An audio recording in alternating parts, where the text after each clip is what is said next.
মথুরা থেকে প্রায় 10 কিলোমিটার দূরে বৃন্দাবনে অবস্থিত বাঁকে বিহারী মন্দির। এই মন্দিরের জনপ্রিয়তা সারা বিশ্বে ছড়িয়ে আছে। দূর দূর থেকে ভক্তরা ছুটে আসেন বাঁকে বিহারীর দর্শন করতে। স্বামী হরিদাস প্রভু এই মন্দিরের স্থাপনা করেছিলেন। মাতা রাধারানীর অষ্টসখীর এক সখী ললিতার আর এক রূপ নিয়ে প্রকট হন স্বামী হরিদাস প্রভু।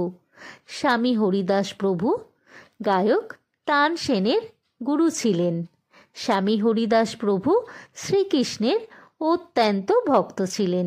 তিনি নিধিবনে ভজন কীর্তন করে ভগবান শ্রীকৃষ্ণের পূজা অর্চনা করতেন, আর ভগবান শ্রীকৃষ্ণ তাতে অত্যন্ত প্রসন্ন হতেন।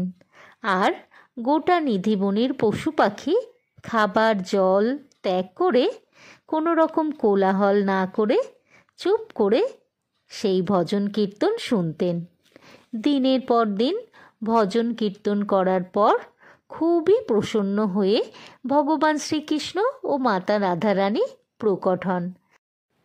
স্বামী হরিদাস প্রভুজি অত্যন্ত খুশি হন, কিন্তু তিনি বলেন, প্রভু, আমি একজন সাধু, আমি আপনার বস্ত্র হিসাবে ধুতি পরিয়ে দেব, কিন্তু মাতা রাধারানীর বস্ত্র আমি কোথা থেকে জোগাড় করব? তখন ভগবান শ্রীকৃষ্ণ হাসলেন, আর তখন রাধাকৃষ্ণের যুগল মূর্তি এক হয়ে ভগবান বাঁকে বিহারীর মূর্তি স্থাপিত হলো এবং এই নিধিবনেই তিনি ভগবানের সেবা করতেন। পরে মন্দির স্থাপন করে জনসাধারণের জন্য খুলে দেওয়া হয়, কিন্তু প্রত্যেক 2 মিনিট অন্তর অন্তর পর্দা দিয়ে দেওয়া হয়, কারণ কথিত আছে কেউ যদি স্বচ্ছ মনে একভাবে মূর্তির দিকে তাকিয়ে থাকে তাহলে সেই ব্যক্তির সাথে চলে যান ভগবান বাঁকে বিহারী।